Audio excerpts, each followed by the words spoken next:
Good evening. Welcome. This is Deep Space Wine. And I'm getting feedback almost immediately. There we go. Good evening and welcome again to Deep Space Wine, the podcast where two friends are watching Deep Space Nine. One for the 10th or 11th time, myself. I saw it when it was first broadcast in the UK. And another friend for the very first time, Kat, has never seen Deep Space Nine. So it is through them that we live vicariously and enjoy the show afresh and anew all over again. That's the premise. The only rule is, whilst we are welcome to have you in chat, we ask you do not please share any spoilers. As we say, Kat hasn't seen beyond this episode yet, so we do not want to spoil their enjoyment and excitement and confusion, perplexion, disappointment with the episodes that may come down the line, because it is their unabridged opinion and view of these episodes that makes, I think, this podcast really enjoyable. So those are the rules. You are welcome.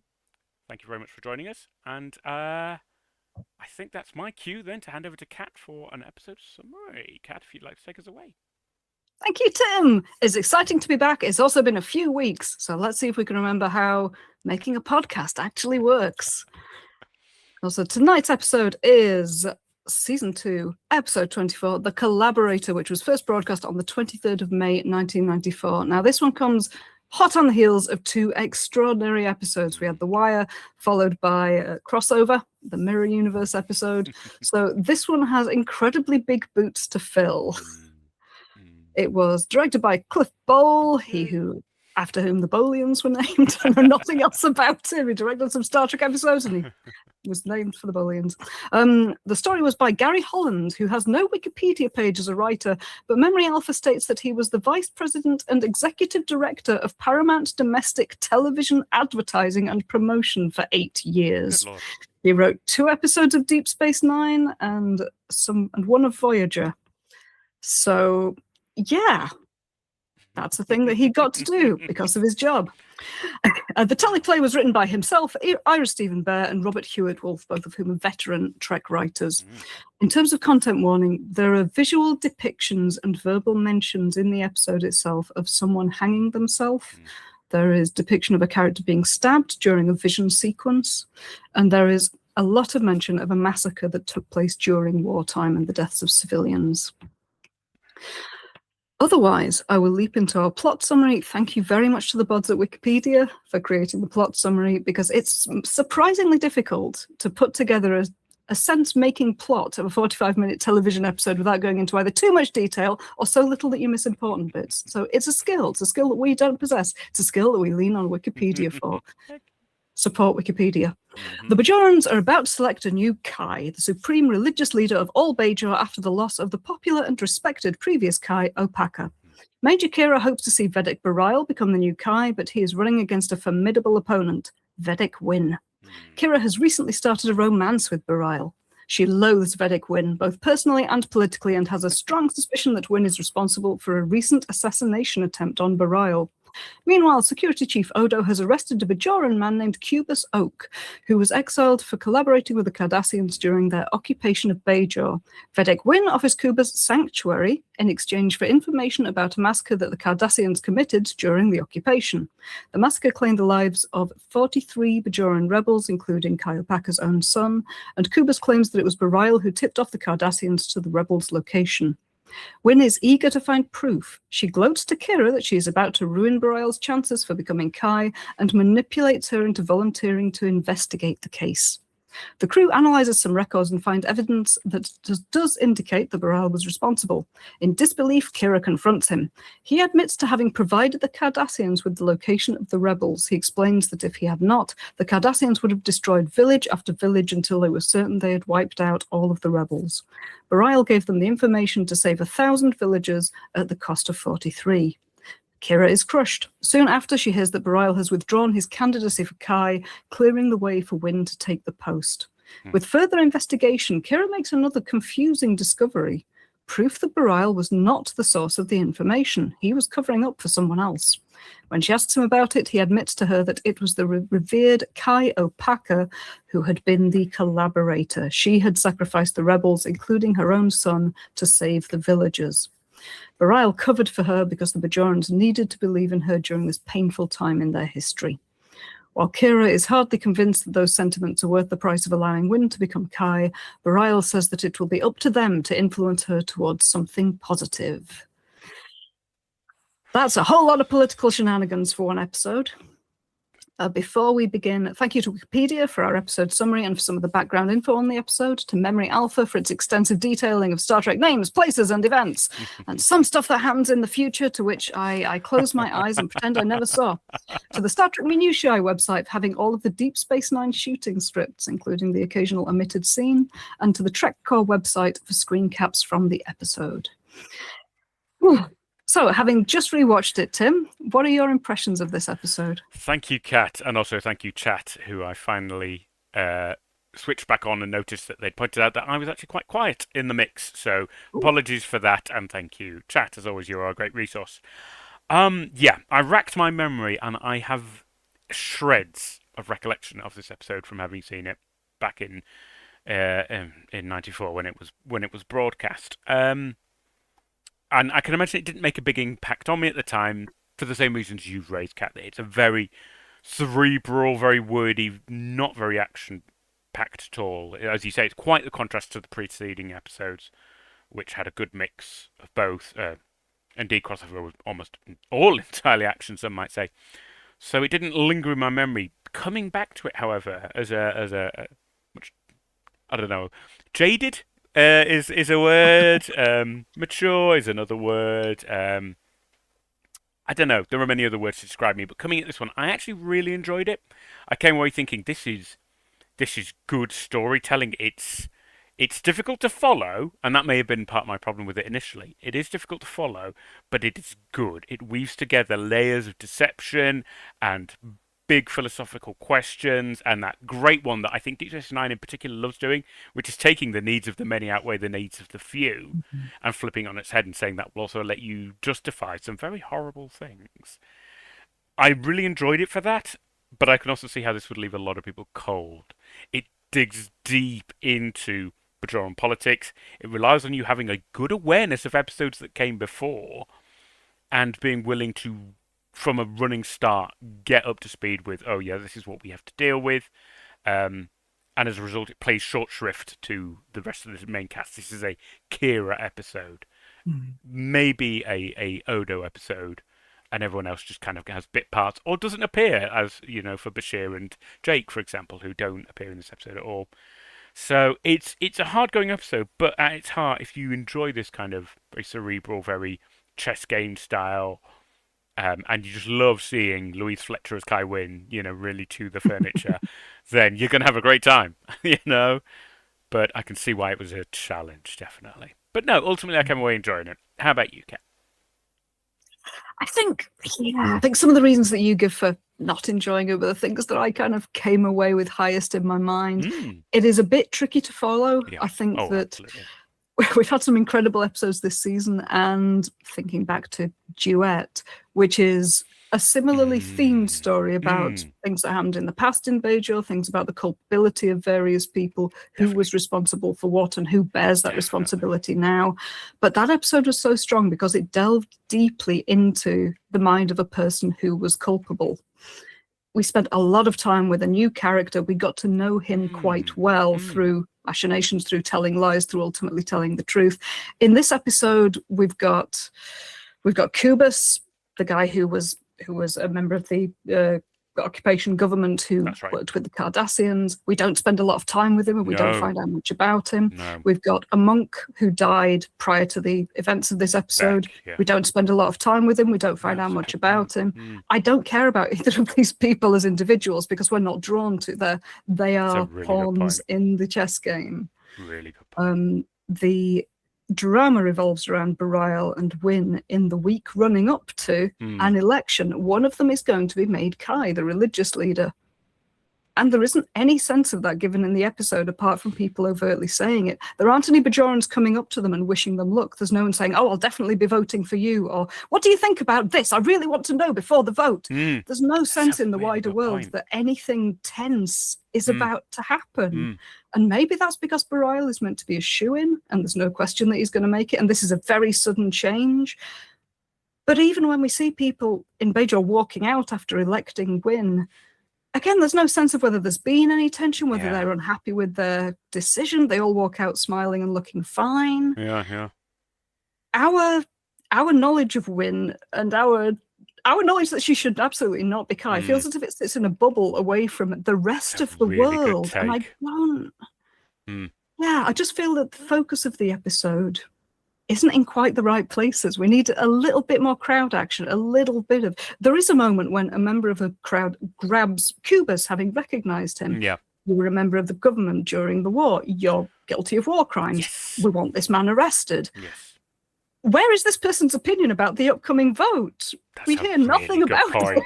God damn, that's so good. So it becomes a personal drama for Bareil, Win, and Kira, but there's no sense that it's going to impact the world outside them. And because the episode ends on such a positive note, Bareil very calmly accepting what's happened, and well, we've just got to try and steer her in the right direction.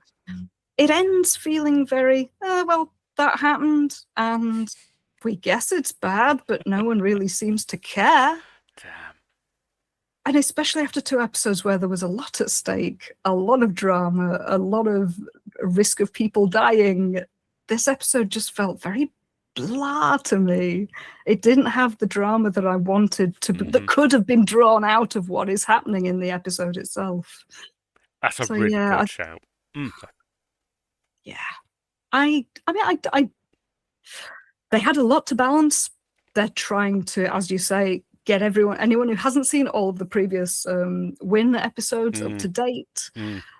We have to introduce Opaka and say who she is, and they managed to do that successfully. There's a lot of lore to catch up on while maintaining the onward trot of the episode, and they managed to do it. And it's tricky to follow. It's not impossible. If you do pay attention and listen to every line that's spoken, you can work out, oh, this person did this, who's responsible for this, and this person is being blamed for... But you do have to sit and really pay attention to those things. They're not shown to you.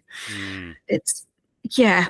I think that some of my dislike of it is because it comes after 2 episodes, which I was really geared to enjoy, a Garashir episode and a Mirror Universe episode revolving around a very sexy, evil alternative Kira. This episode was never going to be one of my favorites following those, but I think they could have done things with it that they didn't, which would have made it better. Damn.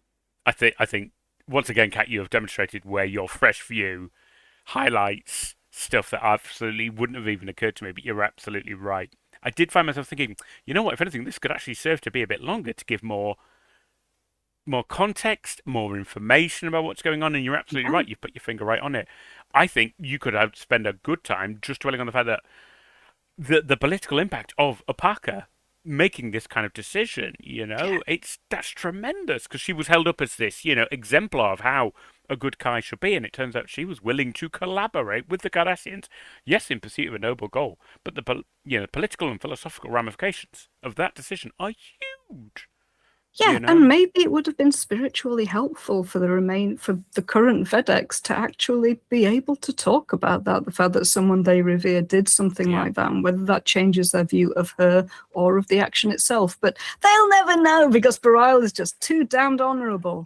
Yeah, absolutely. So now that we've told you what we think of the episode, let's spend an hour and a half talking about it. I'm also just going to acknowledge in the chat that Sarah Orange points out of Win, she's one of those people you can't have an argument with, because she willfully flips everything, and that is such a good read. This is somebody who is so adroit at kind of repositioning the argument, that you literally can't, because they will have you backed into a verbal corner before you know it. So I also think Sisko has to be shrewd, because he has Win on one side and then the Federation's policy of non-intervention on the other, and he's like, I've got to be so careful with what I say. I think that's why he doesn't even mention the school bombing, because of course, Win would say, well, where's your proof? And it was like, well... And it just puts more of a wedge between them. It means it loses what advantage you might get from meeting with her later. Exactly. So I know it might not make for the most compelling telly ever, but it's sensible. It makes sense. It's grim, messy, awful, greased palm politics. And, we all hate it, but it's realistic. And it really sets up the stuff happening later. I imagine that looking back... because we know that at the end of this episode, Win does become Kai. There would be so many moments in the lives of the characters aboard Deep Space Nine when they think, if only we'd pursued this line of inquiry, if only we'd told all of the other Vedeks this, if only we'd mentioned to the Bajoran government that this happened. Nope, not for you. We continue. In Yes, Kira's quarters, please. Odo calls through to her to tell that Vedek Wynn has granted Kuba sanctuary, which is why we didn't know that she went through to security to do that. Kira then calls Ops to ask if Wynn's ship is still docked and tells Dax not to let Wynn's ship leave. We go to security where Kira enters. Odo says that Kuba's had requested a meeting with Vedek Wynn. This makes better sense of why Odo called Wynn down in the original script. Yeah. But again, it looks better without the telegraphing of she's going down there, something's going to happen. Wynn also asked for the use of a computer and accessed info in the library system, and then called the provisional government and informed them that she was granting Kuba's sanctuary. I've got bloody hell, she really is a law unto herself. She isn't Kai, and she presumably does not have the political authority to do this. Maybe she's granting him political sanctuary, the same kind of rule that used to exist in churches in the UK. Someone could request sanctuary and flee into a church from a mob that's pursuing them. That's my read. Maybe that is, it might be part of the Bajoran religion that she can take in a criminal and grant him some protections, at least until an investigation has taken place. But yeah, she takes it on herself to do this without any authority from anyone else. Odo brings up on screen what Wynn was researching. An image of a Bajoran in religious habit comes up, and Kira says, that's Prylar Beck. We know of Prylar Beck from the earlier Orb vision, which no one else has been told about, because heck knows Bareil is just keeping it to himself at this point. Kira says, now why would Wynn be interested in another Bajoran collaborator? This is great. We've seen him earlier. We now know that he was a collaborator. It's good plot thickening without spelling it out first. Yes. But, Odo says that Beck and Kubus knew each other. Beck was the liaison between the Cardassians and the Vedek Assembly, while Kubus was secretary to the occupational government. They spent a lot of time together while they were on the station. It's good nuts and bolts stuff. It's clear how the two knew each other. Odo was in a position to know that about both of them because of the position that he had aboard the station. It all fits. There's no kind of, I had to go back and do a lot of research to discover all of this. It fits with the world as we know it. It's good shorthand for us as well. You know, it immediately gets us caught up, and we basically go, okay, Cubis was a collaborator for the government, Beck was a collaborator for the religious order, which is kind of like the government. So we see two people who, for whatever reason, and we'll find out the reasons later, worked with the Cardassians during the occupation. Yeah. So there we go. Yeah, absolutely. Kira asks if Wynn looked up the Kendra Valley massacre, and she did. Kira says that Kai of Bajor and 42 other freedom fighters were killed because Prylar Beck gave the Cardassians the location of their encampment. He made a full confession in his suicide note.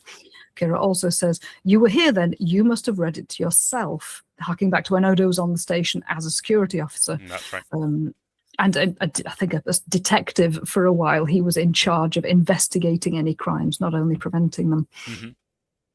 Wynn then arrives and asks to speak to Kira, who leaves with her. Wynn and Kira walk the promenade. No longer smiling, Wynn knows that Kira stopped her ship from leaving. Kira asks about Kubus, and she's surprised that Wynn is helping him. Unless he has something you need.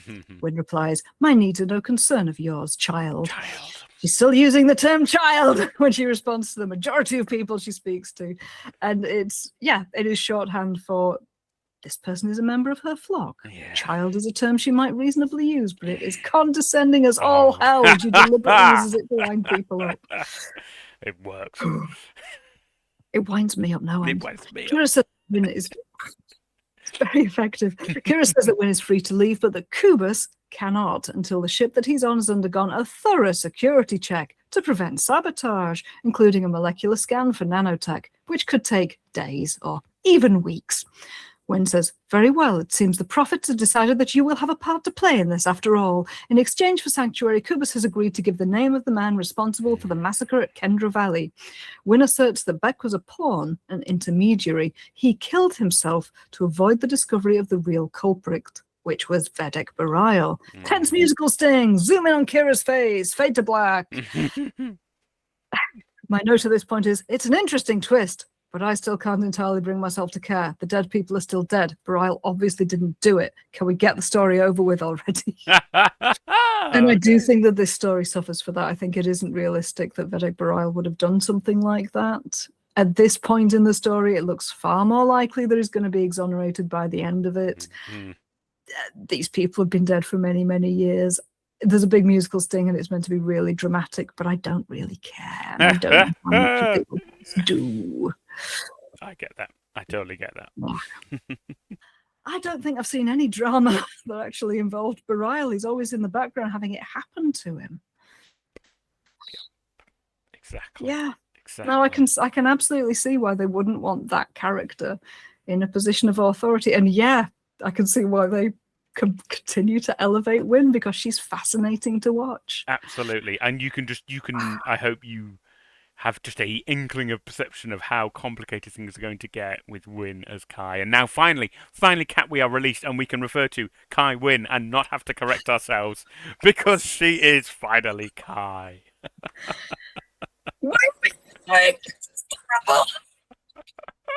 Oh dear. But yes, we are linguistically freed at last to say the things that I've seen in the memes for years before watching Deep Space Nine. Once again, your perception of Deep Space Nine has been so horribly warped. Right, we are, I think, very near the end. I would say that all of that counts as kind of our outro chat. So I think any final closing thoughts, Kat? I think there are a couple of bits that I would like to bring from memory, Alfred, that we haven't. Yes, there was Ira Stephen Bear, who was one of the script writers on this. He wrote the teleplay along with two other people. Not wanting Bright to be Kai. David Livingston, who is one of the common directors on Deep Space Nine, commented about this episode. It's a stunningly visual episode, and Marvin Rush did a fabulous job of lighting it and working with Cliff, the director. The praise that he finds for this episode is that the lighting was good. That to me speaks of not necessarily the strongest episode in the canon. He also praised René Auberjonois for his acting. Everyone picked up on that moment, as maybe René intended that they should. So yeah, it's so fascinating how a single facial expression hung for a moment longer than was intended can start to have plot revolve around it. It really is interesting. Camille Saviola, the actress who played Opaka, commented, I read the script and went, I had a son. It was shocking and it excited me. I thought it was very progressive and showed that this is another world after all. We tend to apply earthly mores, especially American sensibilities, to outer space. And I thought not only was she a poke to Bajor, but the Kai was a working mother. That did not occur to me while I was watching it, while I was making my notes. No. Kai Opaka having a son didn't strike me as being anything in particular because I'm so accustomed to politicians having children. Yeah. But religious leaders, a religious leader having a child while in the 90s to 90s audience. Yes, yeah. Yeah, not only a female pope, but a working mum pope. So yeah, good honor for pointing that out, because it's something that I wouldn't have noted, and yeah, really deserves to be shone out. Yeah, this is the first episode in which the Bajoran occupational government is mentioned. The Ilvian proclamation's mentioned here as well. And this was the final episode of Deep Space Nine to air during the run of Star Trek The Next Generation. The TNG finale, all good things, aired between this episode and the next. There it is. So the end of TNG. Farewell, Captain Picard, and your poker game. I guess you finally got close to your crew. I love his poker game. I love that he has a whole Q adventure and then it ends with him playing poker with his for the first time. It's adorable. And it also appears in one of my favourite slash fictions about Q and Picard. Okay. Maybe we'll save a little section for after 10 for Cat's slash recommendations. But in terms of this episode that we've just watched, there are 2 more episodes left of this season. I haven't looked into what happens in either of them, but I suspect that this episode wraps up the Bajoran religious conflict for this season. I think that this was the big ending, her becoming Kai. Unless they decide that there's going to be a big drama that she suddenly starts to enact things in the next 2 episodes, which then get hung over until the next season. My suspicion is that the next 2 episodes will focus on something different, that this was the wrapping up of the Bajor religious stuff, and that we'll be looking at other things to lead us into, because we've still got the Dominion, which I still don't know what it is. You don't know what that is. They've kept hinting at it. I don't know what that is. I know that one of the episodes is called Jem'Hadar. I haven't encountered the Jem'Hadar yet. I don't know what that is. I'm getting so much phaser fire over my bows from Lieutenant Kat, who is our keeper of the rules of this podcast, and it is saying Dominion. What Dominion? Who's that? So yeah, Let's see when we get there, shall we, Kat? But you're right. But it is also wonderful that I can watch a TV show that is still being enjoyed by people today, that's over 30 years old, and I still don't know many of the broad strokes of how it plays out. That is a marvelous thing. I really appreciate it. It really is. And it's genuinely exciting seeing how the drama unfolds. I'm so glad to hear it. That's what it's all about. This podcast stands out, I think, because we have somebody who's never seen Deep Space Nine. So, as always, Kat, thank you so much for the hard work you're putting into not splitting an entire series in like 2 days. We really There are appreciate so many it. seasons left to go, Tim. Yeah. We've been doing this for over 3 years now, and we're nearly at the end of season 2. I know. Good Lord. I'm bleaching away my greys. I need to dye some just for men, just for Vulcans. You do not. Get it on my beard. You've got a perfect Roger Delgado going on. Do not like that. My dear doctor. Thank you very much. That's the kindest thing anyone's ever said to me. Thank you. So, yes, we will kindly, happily draw proceedings to a close. That was what was the name of this episode? Oh my god, I've already forgotten. Collaborator. The Collaborator. That was the Collaborator from season 2. The next episode will be Tribunal, and it will be the penultimate episode of season 2 of Deep Space Nine. Trial episode. Yes. I don't think that's a surprise. You wouldn't call something Tribunal if it wasn't to do with the trial. So we will watch that and we will get back here as soon as possible. So all of you in chat, thank you. You've been very verbal this evening. It's much appreciated. It's always a pleasure to have you along with us. And you've all been so good about spoilers. It's much appreciated.